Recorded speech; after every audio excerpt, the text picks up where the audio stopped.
कृष्ण कृष्ण महाभाग त्वन्नाथं गोकुलं प्रभो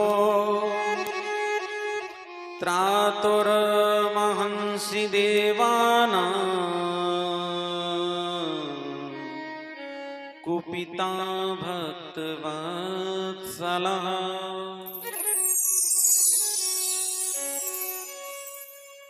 कल आप सभी ने श्रीमद् भागवत महापुराण अंतर्गत गोवर्धन पूजा तक कथा को श्रवण किया। आज षष्ठम दिवस की वेला नैमिषारण्य की पावन भूमि में श्री सूत जी महाराज सौनकादिक 88,000 ऋषिगणों को मंगलमय भागवत रसपान करा रहे और श्री सुखदेव महाप्रभु राजा परीक्षित के लिए सुखताल में गंगा जी के पावन पुलिन पर श्रीमद् भागवतामृत का पान करा रहे हैं। सुखदेव भगवान कहते हैं, हे राजन, ब्रजवासियों ने कन्हैया और बलदाऊ जी के साथ मिलकर गोवर्धन की पूजा करी। गोवर्धन की पूजा करी, सब बड़े भाव से भोग लगाए। भगवान एक रूप से गोवर्धन के नीचे खड़े रहे और एक विराट रूप लेकर के भगवान गोवर्धन पर्वत के ऊपर बैठ गए और ब्रजवासियों से प्रसाद मांगने लगे। भोजन मांग मांग करके खाए। सारे ब्रजवासी बड़े आनंद में, सब अपने अपने घरों को आए।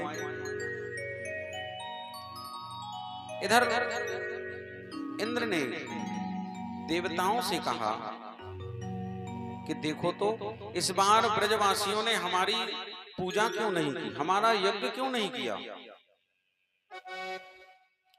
पता करो। देवता आए वृंदावन, पता लगाया और पता लगा के पहुंचे अपने देवराज के पास। कहने लगे, हे देवराज, उन गवार ग्वारियों ने तो बड़ा गजब कर रखा है।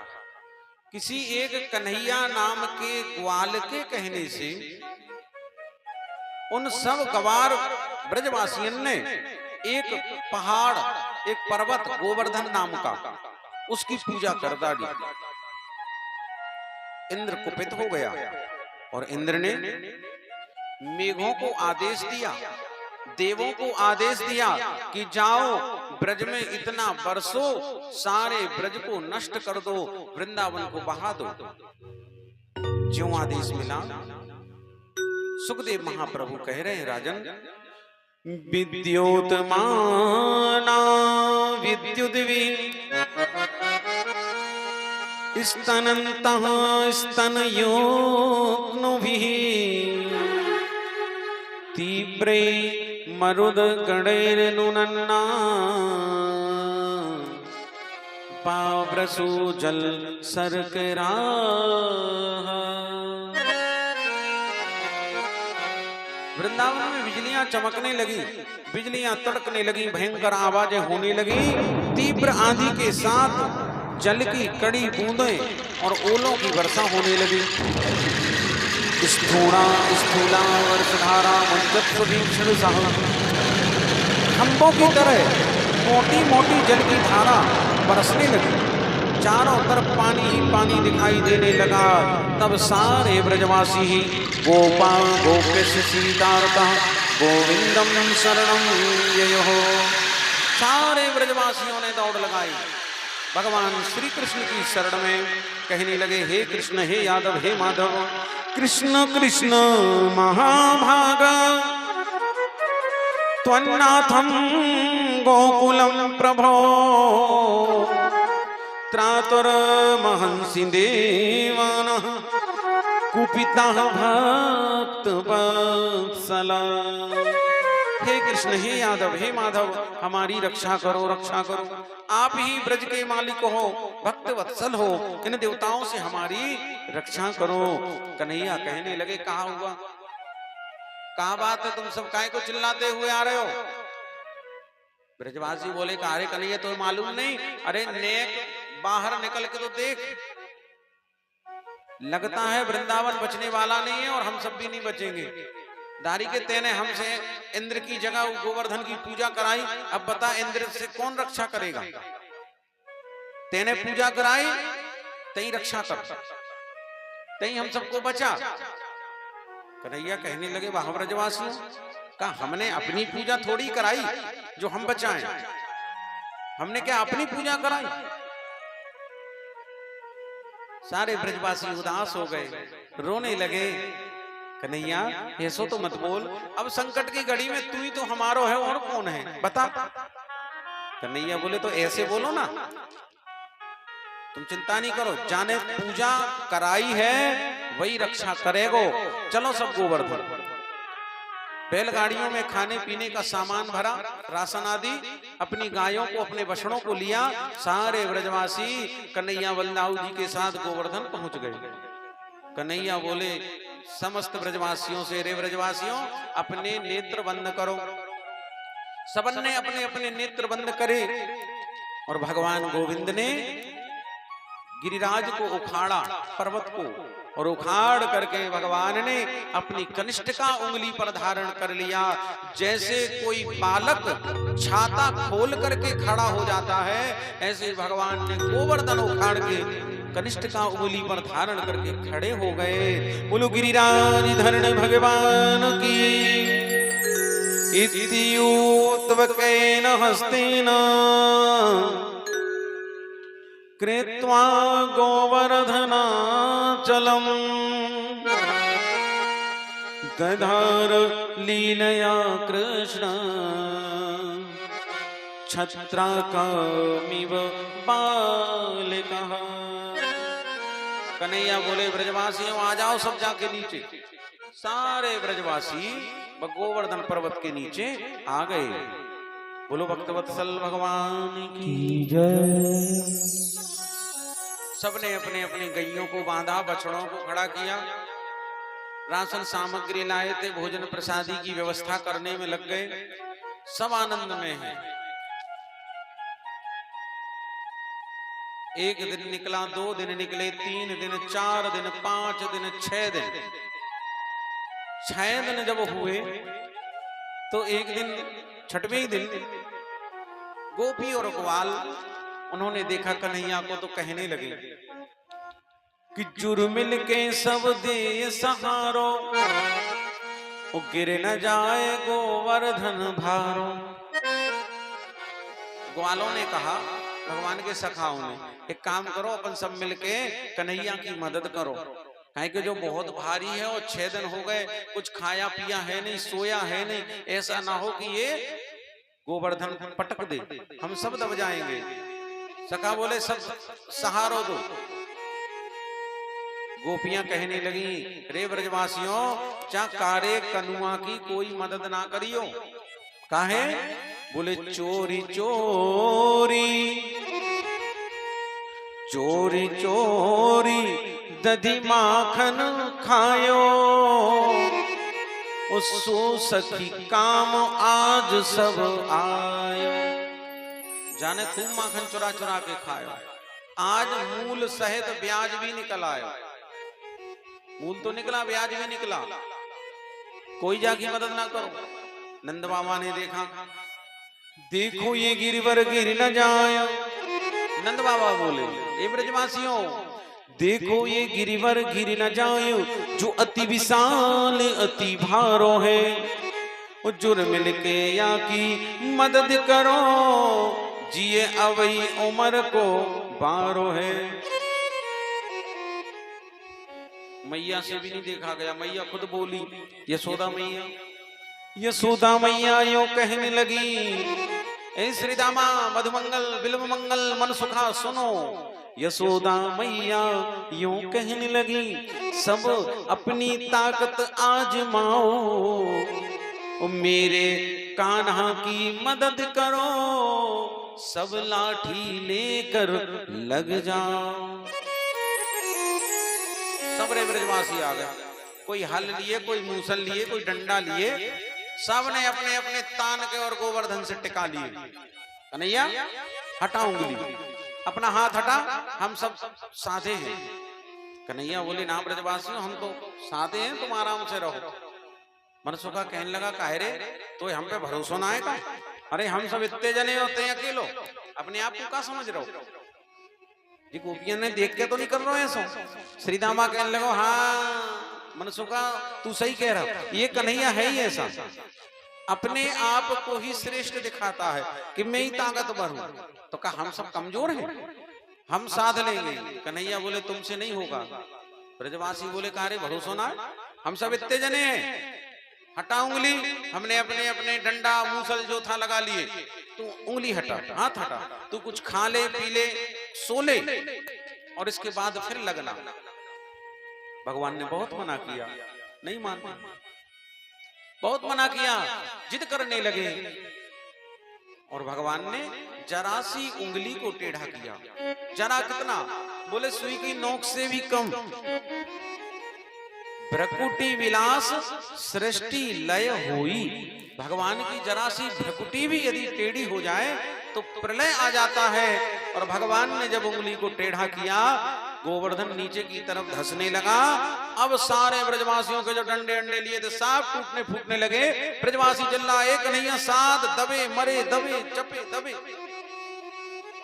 साध साध चिल्लाए। तो भगवान ने फिर जो की तो सीधी उंगली कर दी। बोलो गिरिराज धरण भगवान की जय हो। सबकी जान में जान आई। श्री दामा मधुमंगल ने अपने छाती पे हाथ धरे, गहरी सांस ली। कारे कन्हैया इतनी ताकत तो में, हम सब इतने जने और ते अकेलो, ऐसी का खास बात है तेरे? कन्हैया बोले ऐसी तो कोनो खास बात ना है। बोले ना कोई तो बात है। कन्हैया बोले तो सुनो। तो मोरन ने बाली को नाम सुने? बोले हाँ, बाली को नाम खूब सुनो। बोले बाली को एक वरदान था कि जो बाली के सामने लड़ने जावे, बाकी आधी ताकत बाली में अपने आप चली जावे।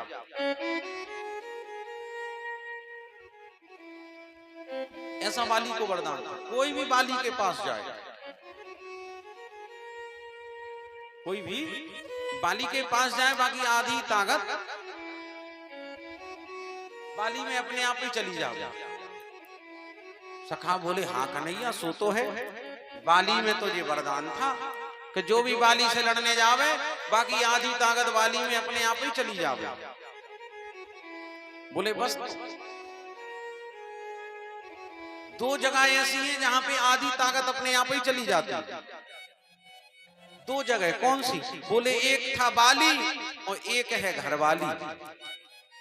बोले बाली जब मरा तो बाली की आत्मा घरवाली में घुस गई। सो आदमी कितना ही जंट फंट हो, हिष्ट पुष्ट हो, और जब घरवाली के सामने जा तो वो भी कमजोरी महसूस करने लगा। तो बोले एक बाली एक घरवाली। प्रेम से बोलो राधे श्याम। तो बाली आधी ताकत। सखा बोले सही बात है रे कन्हैया, लेकिन एक बात समझ में नहीं आई। हम तो पहले जानते थे चित चोर है, चीर चोर है, माखन चोर है। आज पता लगा तू ताकत चोर है, बल चोर है। मनसुखा कहने लगा कन्हैया रे जबई एक दो दिन से हम सोच रहे थे कि तेरी मदद करें, और तभी से कमजोरी महसूस लग रही थी। तेरे सामने आए तो ऐसे लगे जैसे बहुत कमजोर हो गए हो। कन्हैया बोले मैंने कहा था ना, बाली जैसा वरदान है, जो भी मदद करवे आवे बाकी आधी ताकत आ जाती है। बोलो गिरिराज धरण भगवान की जय। इतने में मैया ने देखा, मैया यशोदा ने, कि हमारे कन्हैया के ठीक सामने वृषभानु नंदिनी खड़ी है, राधा जी खड़ी है सामने, ठीक सामने, और मेरा कन्हैया उसी को चिता रहा है। तो मैया से न देखा गया। मैया ने सोचा ऐसा ना हो कि मेरे कन्हैया का मन बट जाए और वो भूल जाए कि गोवर्धन धारण किए हैं, और ऐसा ना हो गोवर्धन ही पटक दे। सो मैया कहने लगी ए ब्रजवासियों, वृषभानु लली को उधर करो। ब्रजवासियों सुनो, ये वृषभानु की छोरी ठीक सामने खड़ी मेरे कन्हैया के, कि वृषभानु लली को उधर करो, मेरे कान्हा को मन बट जाएगा। मेरे कन्हैया का मन बट जाएगा यदि वो सामने रहेगी। और ज्यों सुना कन्हैया ने कि मैया कह रही कि राधा को एक तरफ कर दो, सो कन्हैया कहने लगे कि कान्हा बोले बिन राधा के, कान्हा बोले बिन राधा के, मैया ये गोवर्धन गिर जाएगो। बोलो राधा रानी की जय हो। मैया यदि तुमने इधर उधर राधा को किया तो सच में गोवर्धन पटक दूंगा। मैया बोली ना कन्हैया मैं ना कर रही, तू जैसो है वैसे ही खड़ो रहे। तब कन्हैया सब ब्रजवासियों से बोले कि सुनो, तुम सब कह रहे हैं कि गोवर्धन क्यों धारण किया, कैसे धारण किया, तो इसमें अकेला हमारा हाथ नहीं है, सबका हाथ है। कहते भगवान कि कछु माखन को बल बढ़ियो, कछु तुमने कीनी सहाय। उस श्री राधे जू की कृपा सो मैंने गिरवर लियो उठा। बोली गिरिराज धरण भगवान की जय। 7 दिन पूरे हुए और जब 7 दिन पूरे हुए इंद्र ने वर्षा को बंद कर दिया। इंद्र ने पानी बरसाना बंद किया। जैसे ही गोवर्धन को पुनर्स्थापित भगवान ने किया, देखा तो पूरे वृंदावन में धूल उड़ रही है, पूरे ब्रज क्षेत्र में धूल, पानी की बूंद नहीं। ब्रजवासी बोले कारे कन्हैया इतना पानी गिरे, वो पानी को कहा।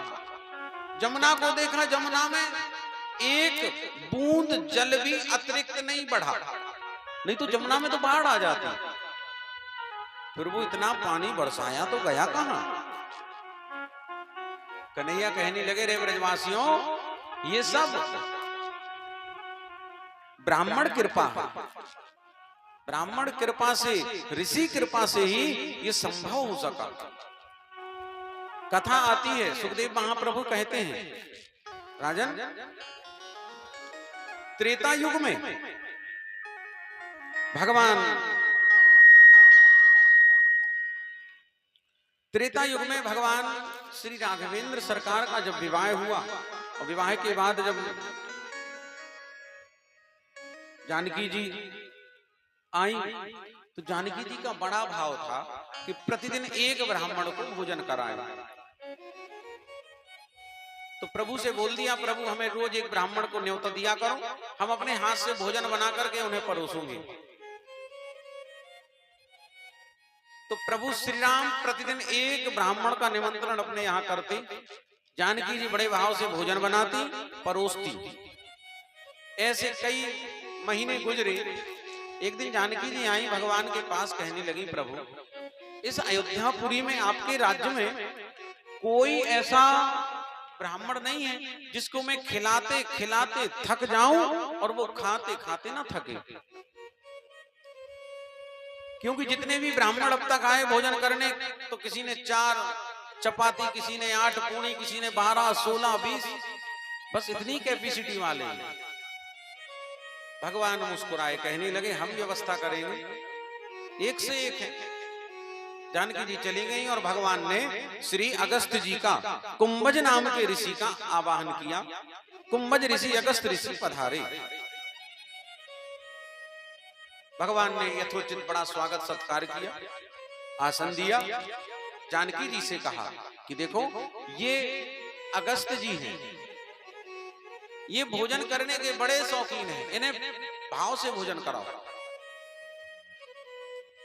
जानकी जी बड़े भाव में गई रसोई में, सुंदर थाली लगाई, थाली लगा करके अगस्त जी के सामने रखी और जानकी जी बोली गुरुजी जल लेके आते हैं। जल लेने गई, लौट के आई, देखा तो थाली साफ। जल की प्रतीक्षा नहीं की, भोग नहीं लगाया, सीधे पा लिया। जानकी समझ गई ये बहुत अच्छे ब्राह्मण, बहुत खाने वाले हैं। अब तो भाव बना, दौड़ दौड़ के थाली लगाए, परसे रसोई तक जाए, थाली साफ कर दें। भोजन करते रहे करते रहे करते रहे, महीनों गुजर गए भोजन करते करते। अगस्त जी का पेट है कि भरता नहीं, जानकी जी अब थक गई तो गणेश जी को बुला लिया। गणेश जी आ गए, अपनी दोनों पत्नियां लेके आए, सिद्धि बुद्धि दोनों को लेके आए, दोनों बेटों को शुभ और लाभ। अब सिद्धि बुद्धि दोनों पूड़ियां बेल रही हैं, असूपा में ले लेके शुभ लाभ पिताजी को दे रहे हो। पिताजी गणेश जी डाल रहे कढ़ाई में, पूड़ियां निकल रही हैं, जानकी जी बड़े भाव से परस रही।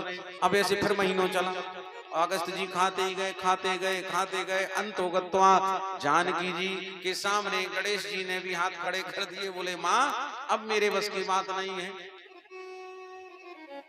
जानकी जी बोली जब गणेश जी ऐसी कह रहे हैं तो फिर क्या होगा। भगवान के पास दौड़ी, प्रभु हमने ये नहीं कहा था कि हम थके सो थके, गणेश जी भी थक जाएं। ऐसे कैसे भुक्कड़ ब्राह्मण है आपके राज्य में, उनका तो पेट ही नहीं भरता। हमने एक दो बार पानी की पूछी बीच में कि पानी तो पी लो, बोले अभी कहाँ, बीच में पानी पिएंगे। अब बताओ महीनों से खा रहे हैं, अभी बीच नहीं आया, पता नहीं बीच कब आने वाला है। तब राम जी बोले काम करो, एक मोदक में तुलसी दल रख करके दे दो। जैसे ही मोदक में तुलसी दल दिया, अगस्त जी को डकार आ गई, हाथ जोड़ लिए, माता जी बस भोजन पूर्ण, अब जल और पिवा दो।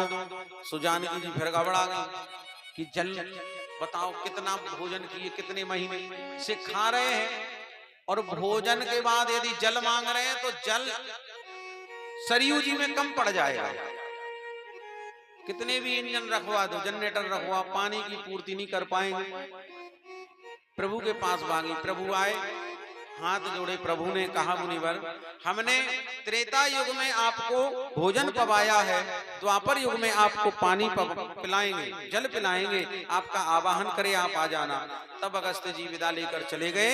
और आज जब भगवान ने देखा कि इंद्र ने विद्योतमाना विद्युद्वी स्तनंता स्तनितुन भी स्थूणा स्थूला वर्षधारा मुंचत्सु भीक्षण सा, खंभों की तरह मोटी मोटी जल की धाराएं गिरने लगी। तो भगवान ने सोचा ये अच्छा समय है, अगस्त जी को बुला लिया जाए। तो भगवान ने अगस्त जी का आवाहन किया और अगस्त जी सारा पानी पी गए और ब्रज में वृंदावन में धूल उड़ती रही। बोलो कृष्ण कन्हैया लाल की जय।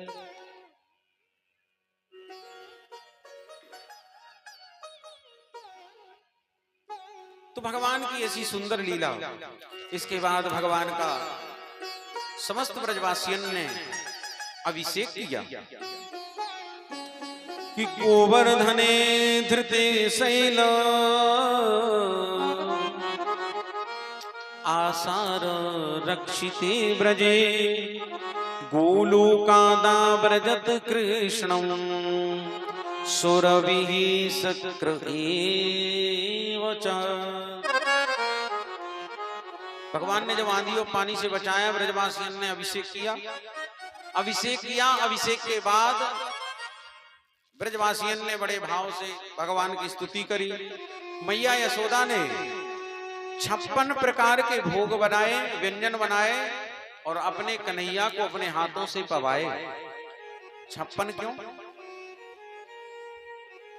56 ही क्यों बनाए? ना तो सतयुग में 56 व्यंजन किसी को लगे, भोग लगे, ना 56 व्यंजन त्रेता युग में किसी को भोग लगे। द्वापर युग में केवल 56 भोग लगे, वो भी भगवान श्री कृष्ण को। और श्री कृष्ण के अलावा किसी भी देवी देवता को 56 भोग नहीं लगाए जाते हैं। 56 भोग केवल श्री कृष्ण भगवान को।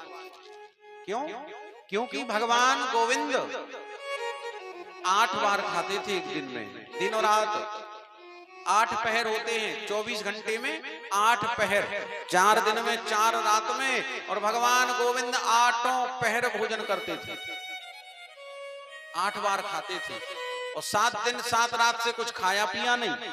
तो मैया ने, वैसे तो बिना पढ़ी लिखी है माँ, लेकिन अपने बेटे को अच्छे से जानती है, अपने बेटे की भलाई अच्छे से जानती है। तो मैया ने गुणा भाग कर लिया, गुणा भाग किया कि 8 गुणा 7, 8 बार खाता था, 7 दिन से खाया नहीं, तो 8 गुणा 7, तो 8 7 56। इसलिए मैया ने 56 भोग अपने कन्हैया को लगाए। बोलो कृष्ण कन्हैया लाल की जय। नमस्तुभ्यं भगवते पुरुषाय महात्मने वासुदेवाय कृष्णाय सात्वतां पतये नमः। महाराज इंद्र आया, इंद्र ने भगवान से क्षमा मांगी। क्षमा मांगी, हे गोविंद हमने जो अपराध किया है उसको क्षमा करो। तब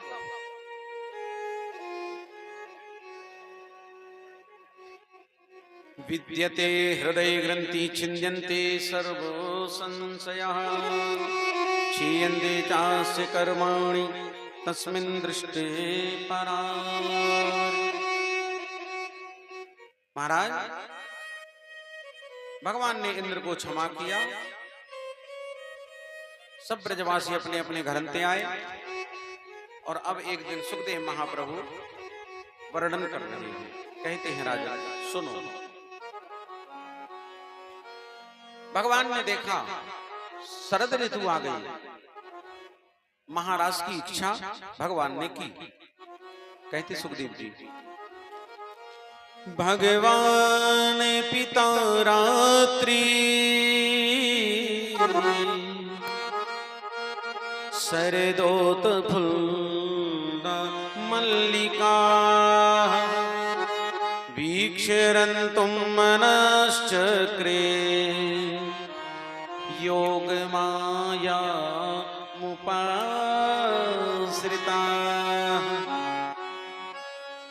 गोविंद ने देखा शरद ऋतु आ गई है, चमेली आदि के फूल बगीचों में खिल गए हैं, रात बड़ी सुहावनियां होने लगी। तब गोविंद ने महाराज की इच्छा जताई। 6 महीने की रात्रि का निर्माण किया। गोविंद ने मुरली को बजाया और जब बंसी बजाई और गोपियों ने सुनी, बाजी भागी बाजी घर छोड़ भागी बाजी, बाजी मार्ग भुलाए बाज, व्याकुल आंगन में बाजी घर छोड़ भागी, बाजी डर छोड़ भागी, बाजी बर छोड़ भागी, व्याधि लागी तन में, बाजी लाके बंधे धीर, बाजी उठे न पीर, बाजी कहे बंसी बाजी यमुना पुलिन में, बाजी कहे कहाँ बाजी यमुना के तीर बाजी, ओ बाजी कहे बांसुरी बजी श्री वृंदावन में। बोल बंसी वाले की। भगवान ने मुरली का निनाद करा, गोपियां दौड़ करके आई। कैसी गोपियां? महाराज क्या है? गोपी कौन है? सुखदेव जी कहते राजन, न तो गोपी साधारण है और न महारास साधारण है। महारास आत्मा और परमात्मा का मिलन ही महारास है। आत्मा और परमात्मा का मिलन महारास, जीवात्मा परमात्मा का मिलन महारास है। गोपी, गोपी कौन? गोवीर पिबती भक्ति रसः स कृष्ण रसः सह गोपी, जिसने अपनी समस्त इंद्रियों से भगवान श्री कृष्ण के रस का पान किया है, वो गोपी है।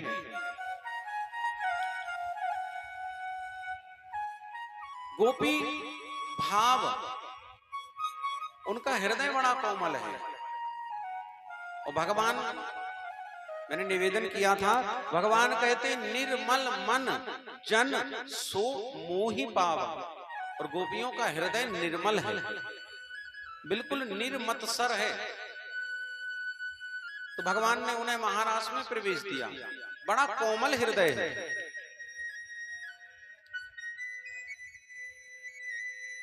गोपियां भिन्न भिन्न प्रकार की हैं। कैसी कैसी हैं बोले?